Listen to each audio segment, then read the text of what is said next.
अस्सलाम वालेकुम guys and welcome back. और आज हम अपना प्रोजेक्ट जो है वो स्टार्ट करेंगे। तो ये मेरा वो पिछला डिज़ाइन है जो मैंने बॉडी के टैग में किया था, लेकिन जो स्टाइल है उसी को मैंने यहाँ पर मेन डिव को दे दिया और यहाँ पर मैंने एक डिव क्रिएट की है HTML। तो ये जो स्टाइल थी वो सारी इस डिव पे अप्लाई हो। तो यहाँ पर आज मैं करने वाला क्या हूँ, आज हम बेसिकली यहाँ पर अपना लोगो लगाएंगे और हमारे पास होगा होम का आइकन होगा, कॉन्टेक्ट का आइकन होगा और अबाउट अस का आइकन होगा हमारे पास। तो ये तीन आइकन हमारे पास यहाँ पर होंगे। उसको करने के लिए यहाँ पर सिंपल मैं एक डिव क्रिएट कर रहा हूँ। डिव को मैं यहाँ पर क्लास दे रहा हूँ, इसको हम अपर सेक्शन का नेम दे देंगे। इस अपर सेक्शन में मैं एक दूसरा डिव ले रहा हूँ। आप डिव को डायरेक्ट डॉट क्लास का नेम लगा दे तो ये डिव बन जाएगा। जैसे मैं यहाँ पे डॉट लोगो जैसे ही लिखूंगा और टैब प्रेस करूंगा तो ये देखिए ये मेरे पास जो है लोगो की क्लास भी बन गई, डिव भी बन गई। अब यहाँ पर हम करने वाले क्या है, यहाँ पर सिंपली मैं एक इमेज इंसर्ट कर, यहाँ पर मेरे पास इमेज है j.jpg। तो जैसे ही मैं इसको सेव करूंगा तो ये देखिए ये काफी बड़ी इमेज। अगर आप चाहे तो ये इमेज आप unsplash.com से डाउनलोड कर सकते। अब इसको स्टाइलिंग भी दे मेरे पास जो क्लास है वो उसका नाम है डॉट लोगो और इस लोगो को मैं विड्थ दे दूंगा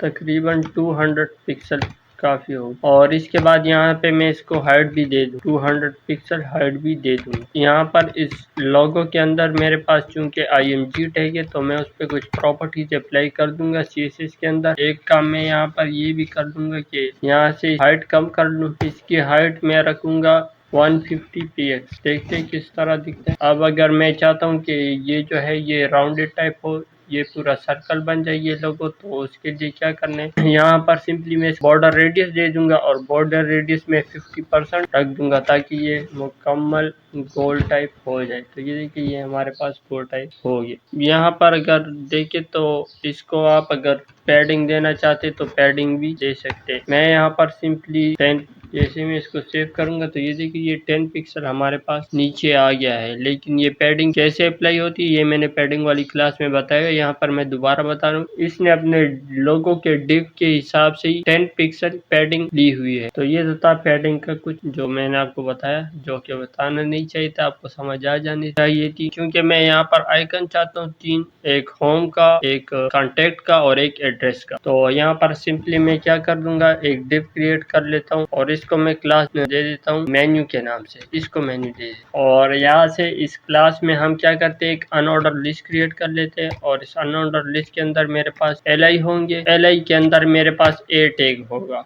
ए टैग मैं क्यों यूज कर रहा हूँ, क्योंकि मैं ये चाहता हूँ कि जैसे ही मैं इस पे क्लिक करूँ तो मैं किसी और पेज पे जाऊंगा, तो इसलिए हम ए टैग का, एंकर टैग का यूज करेंगे। और यहाँ पर ये हैश मैंने इसलिए दिए हुए क्योंकि मैं फिलहाल अभी कहीं जाना नहीं चाहता, मैं इसी पेज पे ही रहूंगा, तो इसलिए यहाँ पर मैंने हैश का सिंबल यूज किया। तो ये इसी पेज पे ही रहेगा, कहीं और नहीं जाएगा। यहाँ से मैं पहले जो सा मेरे पास होम का होगा, यहाँ से मैं सिंपल इसको कॉपी करके पेज डुप्लीकेट कर रहा हूँ इसको, और यहाँ से मैं इसको चेंज भी कर दूँ। तो ये देखिए ये कुछ बहुत ही नीचे आ रहे हैं एक दूसरे के। खैर इसको हम अभी एडजस्ट करेंगे। ये देखिए ये एक दूसरे, ये उसी डिव के नीचे आ रहे हैं। यहाँ पर हमने अपने बॉडी के टैग को मार्जिन 0 दिए हुए और पैडिंग भी 0 दिए हुए, तो इसलिए ये जो है बिल्कुल टच है। तो अब हम क्या करने वाले, अब हम अपने मेन्यू बार को जो है इसको स्टाइल करने वाले। तो यहाँ से सिंपल मैं यहाँ आ जाऊंगा और इस मेन्यू बार को हम स्टाइल कर लेंगे। यहाँ से मैं इसको डॉट, क्योंकि क्लास का नाम मेन्यू है इसलिए मैं इसको मेन्यू लिख देता हूँ। और मेन्यू के अंदर मैं यूएल के अंदर जो है वो स्टाइलिंग करना चाहता हूँ। यूएल में सबसे पहले तो मैं बुलेट पॉइंट को हटाने के लिए लिस्ट स्टाइल टाइप जो है वो भी आप कर सकते हो, लिस्ट स्टाइल भी सिंपल आप सेलेक्ट कर सकते हैं, आपकी मर्जी। आप लिस्ट स्टाइल भी कर सकते हैं या लिस्ट स्टाइल टाइप भी कर सकते हैं। मैं लिस्ट स्टाइल पे गया और यहाँ से मैं इसको नन कर, तो जैसे मैं इसको सेव करूंगा तो पहले तो यहाँ पर कुछ बुलेट आ रहे हुए थे वो अब खत्म हो गए होंगे, क्योंकि लिस्ट में अगर आपने अनऑर्डर लिस्ट का देखा होगा तो उसमें हमारे पास बुलेट पॉइंट्स आते हैं डिस्क और स्क्वायर के फॉर्म, तो वो अब यहाँ से हट गए होंगे क्योंकि इसकी मार्जिन 0 इसलिए यहाँ पर नजर नहीं आ रहा। यहाँ से मैं मेन्यू के अंदर में यूएल के अंदर एल और एल के अंदर फिर मेरे पास 8 है, तो उसको मैं स्टाइलिंग देना चाहता हूँ। सिंपल यहाँ से मैं इसकी टेक्स्ट डेकोरेशन नन कर दूंगा। तो ये कर दे कि आप इसको मैं जूम करके दिखाऊं आपको। तो ये देखिए इसके बाय डिफॉल्ट इसके नीचे एक लाइन आ रही है जो कि मुझे नहीं चाहिए। तो जैसे ही मैं इसकी टेक्स्ट डेकोरेशन नन करूंगा, जैसे ही मैं इसको सेव करूंगा, तो ये देखिए वो लाइन अब गायब होगी। तो ये था टेक्स्ट डेकोरेशन का काम। अब हम क्या करेंगे, यहाँ से अपने यूएल के अंदर जो एल है, मेन्यू के अंदर जो हमारे पास एल टैग है उसके अंदर कुछ स्टाइलिंग करेंगे। तो यहाँ से मैं अपने एल को सेलेक्ट करता हूँ, इसको मैं डिस्प्ले इनलाइन ब्लॉक करना चाहता हूँ। तो जैसे मैं इसको कर लूंगा तो ये देखिए ये बिल्कुल एक दूसरे के आमने सामने आ गए,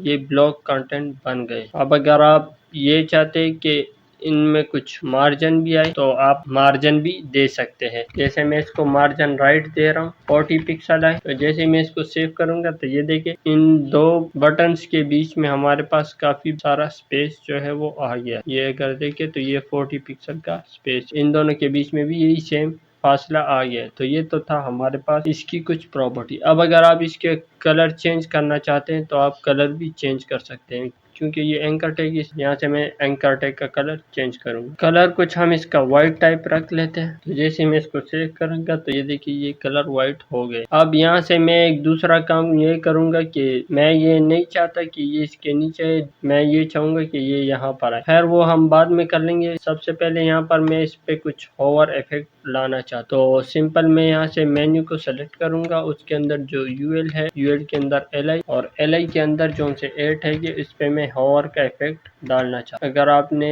वीडियो देखी हुई होगी तो वहाँ पर होवर का इफेक्ट मैंने डाला हुआ था पिछली वीडियो में। तो सिंपल यहाँ से मैं इसका, जैसे ही मैं इस पर अपना कर्सर लाऊं तो ये कर्सर जो है ये भी चेंज होना चाहिए। मैं चाहता हूँ कि ये पॉइंटर हो, तो आप यहाँ से कर्सर जो है वो भी सेलेक्ट कर सकते हैं। ये देखिए एलियास, ये बने बनाए से कर्सर है जो आप यूज कर। तो मैं यहाँ से पॉइंटर कर रहा हूँ। तो जैसे ही मैं इसको सेव करूंगा तो ये देखिए अब मैं इस पे अपना कर्सर ला रहा हूँ तो ये पॉइंटर बन गया। अगर आप चाहे तो इसको चेंज भी कर सकते हैं, आप एलियास भी कर सकते हैं। तो ये देखिए ये एलियास का टाइप है। ये बाय डिफॉल्ट पॉइंटर ही होते हैं, आप पॉइंटर रखना चाहे तो पॉइंटर ही बेस्ट। यहाँ से मैं इसको बॉर्डर बॉटम देना चाहता हूँ 4 पिक्सल सॉलिड, और मैं इसको कुछ पिंकिश टाइप का कलर देना चाहता हूँ, डार्क पिंक। यहाँ पर आप आएंगे और यहाँ से आप पिंक कलर जो है वो सेलेक्ट कर सकते हैं।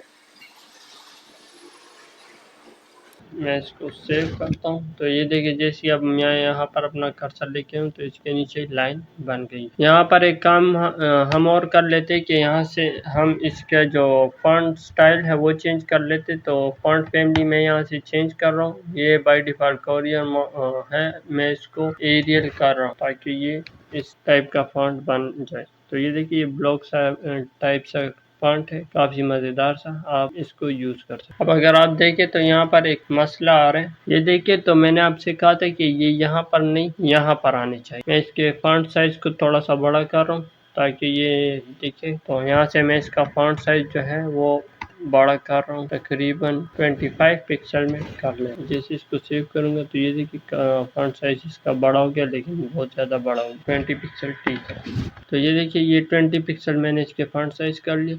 अब अगर आप देखें तो ये बिल्कुल एक दूसरे के नीचे आ रहे हैं। मैं चाहता हूँ कि ये इसके सामने आए यहाँ पर। तो यहाँ पर लाने के लिए सिंपल मैं अपने लोगो के इमेज के ऊपर जो लोगो की क्लास है वहाँ पर जाऊँगा और यहाँ से मैं इसको फ्लोट की प्रॉपर्टी यहाँ पर अप्लाई करूँगा, फ्लोट लेफ्ट। जैसे मैं इसको सेव करूंगा तो ये देखिए ये जो है बिल्कुल इसके सामने आ गए हैं। तो फ्लोट का काम क्या है? फ्लोट का काम ये है कि जैसे ही आप अपने, मैंने इस डिव को सेलेक्ट किया, अगर मैं यहाँ से दिखाऊं तो आपको कुछ बेहतर सा, मैंने इस डिव को जो है ये फ्लोट लेफ्ट किया। अब फ्लोट लेफ्ट ने क्या किया, क्योंकि डिव हमारे पास जो है वो ब्लॉक एलिमेंट है, वो अपने आगे जो है कंटेंट नहीं छोड़ता। तो फ्लोट लेफ्ट ने ये किया कि इस डिव को जो है इसकी विड्थ की जितनी साइज दे दी है और इसने कहा कि तुम लेफ्ट पर ही रहो और अपने आगे जो है वो कंटेंट को छोड़ दो। तो इस फ्लोट लेफ्ट ने क्या किया कि हमारे जो से नीचे का कंटेंट था वो हमारे जो है आगे जो सी जगह फ्री थी, जो सा स्पेस फ्री था, उसके